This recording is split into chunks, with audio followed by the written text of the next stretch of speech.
Yeah, you guys on a date? No, we're siblings. Oh, you're sibling. Nice, dude. Hell yeah.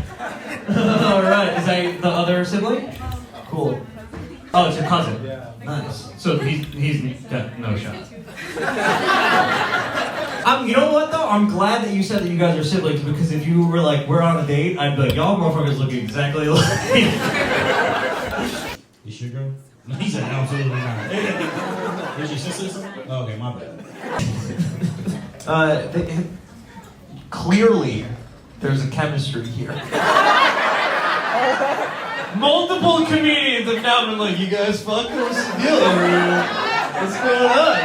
What would you do though, if like in 10 years you guys did like a 23andMe and you found out you're not even related? Would you just get the results and be like,